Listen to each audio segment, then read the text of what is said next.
आप देख रहे हैं सत्य हिंदी और मैं हूं आपके साथ कृति सिंह। राजस्थान की उप मुख्यमंत्री दिया कुमारी ने दावा किया कि एक शिलालेख पर गलत लिखा हुआ था कि अकबर की सेना ने हल्दी घाटी का युद्ध जीता था, लेकिन हमने उसे बदलवा दिया है।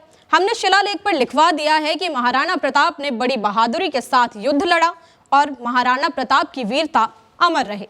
हालांकि अब भी ये शिलालेख इस बात पर मौन है कि हल्दी घाटी का युद्ध जीता किसने, लेकिन दिया कुमारी इस मामले को इस अंदाज में पेश कर रही हैं जैसे उन्होंने विजेता के तौर पर महाराणा प्रताप का नाम ही घोषित कर दिया हो। आइए आपको बताते हैं कि आखिर दिया कुमारी के दावे में कितनी सच्चाई है।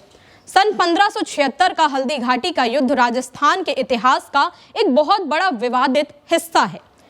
ये युद्ध महाराणा प्रताप और मुगल बादशाह अकबर की सेना के बीच में लड़ा गया था, लेकिन इस युद्ध का नतीजा क्या था, इस पर लोग अलग अलग बातें करते हैं और आज भी ये मुद्दा विवाद का हिस्सा बना हुआ है। मुगल इतिहासकार कहते हैं कि अकबर की सेना ने हल्दी घाटी का युद्ध जीता, जबकि राजपूतों की कहानियां महाराणा प्रताप की वीरता और उनके हार न मानने वाले जज्बे की तारीफ करती हैं और दावा करती हैं कि युद्ध तो महाराणा प्रताप ने ही जीता था। अब राजस्थान की उप मुख्यमंत्री दिया कुमारी ने भी इस मुद्दे को लेकर बड़ा दावा कर दिया है। महाराणा प्रताप जयंती के अवसर पर जयपुर में एक समारोह को संबोधित करते हुए राजस्थान के उप मुख्यमंत्री दिया कुमारी ने कहा कि बतौर राजसमंद सांसद उनकी सबसे बड़ी उपलब्धि थी हल्दी घाटी युद्ध से जुड़े एक विवादित शिलालेख को सुधारना।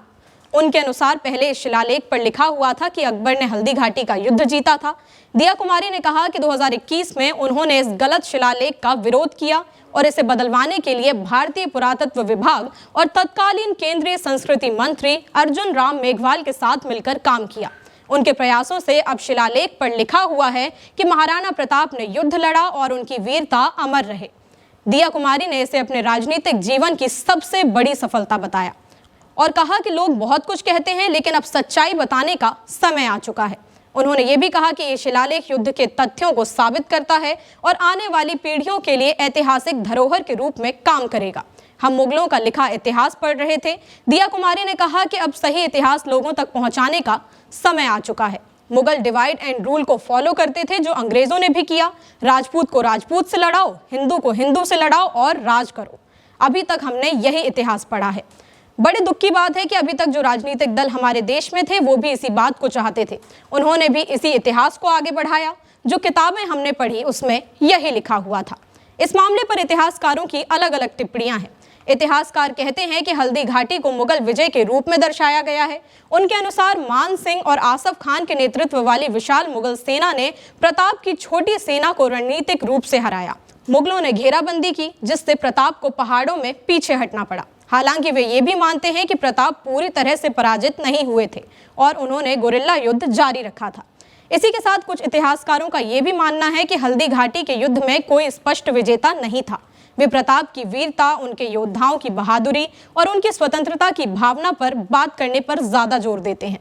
कुछ इतिहासकारों का कहना है कि हल्दी घाटी के शिलालेख में पहले लिखा था कि अकबर ने युद्ध जीता था। उनके अनुसार ये जानकारी गलत थी और ब्रिटिश काल में लिखी गई थी, जब इतिहासकार मुगलों के पक्ष में लिखते थे। इस वजह से महाराणा प्रताप की वीरता को कम दिखाया गया। दिया कुमारी ने 2021 में इस शिलालेख को बदलवाया, जिसमें अब महाराणा प्रताप की बहादुरी को सम्मान दिया गया है।